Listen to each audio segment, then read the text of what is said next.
Kami po ang Jamich. Diyan. Ako po si Mitch. Kakataas lang namin manood ang magpakailanman ang GMA. Laging gutom. It's a fact. Ayun. So, maraming salamat. Yasi, thank you so Yasi, much. Tasha, Shake and Vargas, Jake and sa lahat ng cast. And so, Pineda, maraming salamat sa pagganap. Thank you po, GMA magpakailanman. Kasi nabigyan niyo po ng chance na mapakita, ma-share yung story namin sa mga tao. Sobrang hindi kami makapaniwala na kasi nag-start kami siyempre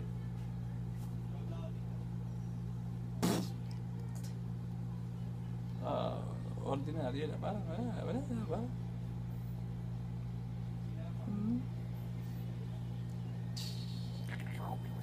Bilis na natin, mahirap i-upload pag tumagal.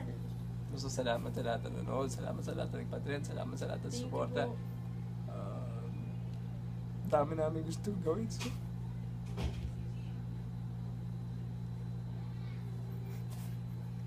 ay, hindi naman ako dapat i-shock. Ay, ha? Salamat sa lahat. Tapos, basta, alam ko, sobrang konting araw na lang gagaling na ako. Actually, medyo magaling na ako. Actually, everyday parang nakaka-witness ako ng miracle. Kasi, isipin mo, nag-chemo si Jam, usually dapat manghina, magsusuka na ihilo, pero siya, everyday parang mas nakikita kong lumalakas siya, nakakalakad, nagsiswimming na kami. Basta salamat sa lahat ng lahat talaga.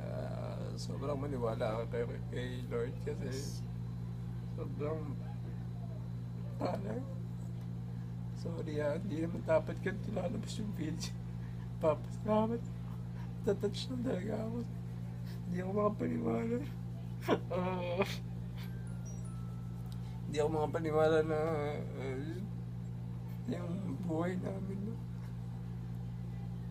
Like, kaya talaga lately si Jam, emotional, or kung di siya sobrang emotional na ganyan, sensitive sa paligid, mabilis ma-stress. Basta, after ito, trials na to, sobrang daming blessing ulit naman darating sa buhay namin. Kahit ngayon, sobrang daming blessing. Blessed talaga ako kasi dito siya. Yung family ko, yung mga kaibigan ko. So, talagang, blessed talaga ako. Ito, sobra naman. Yung pagmamahal sa akin lahat ng tao. So, yun lang. Hintayin niyo yung by chance to yung pinakamalaking plano namin. Gusto kong sabihin, gusto namin. Basta yun. Pag nangyari yun, sobrang pangarap namin yun. Basta malaking project yun. So, unti na lang. Ako na lang hinihintay. So, maraming salamat. Ready na yung story. Ready na yung line up. Basta. Shoot na lang. Papalakas na lang siya.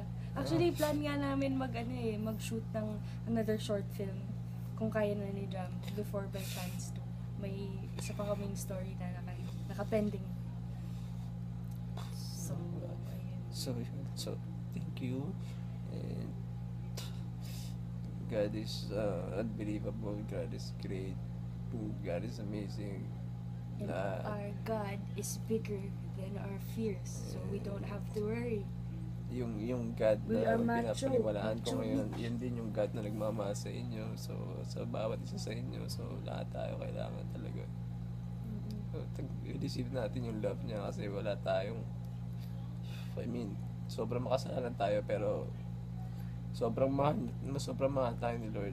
Nakasave na tayo kapag naniwala tayo sa Kanya na may eternal life. So, itong nakikita natin ngayon na kasi syempre mga tao masyado nakafocus sa kung ano yung mga nakikita natin ngayon pero hindi natin alam after this life may sobrang mas maganda pang buhay. So, talagang kailangan lang natin i-receive yung pagmamahal ni Lord ng kapit sa buhay natin. yun, that's it. Hindi natin kailangan Pansit. maging mabuti o gumawa ng kabutihan kasi lahat na yun ginawa na ni Lord para sa atin, sinave na tayo. So, kailangan natin siya i-receive sa sobrang Ito nga pala si Pastor Jamville. yun Mga kaibigan. basta yun lang, so babay na nga, sobra na to, bye, Thank peace, you sa nanonood. Thank you talaga. God bless you. Ingat. See you around. Laging We gutom. love you.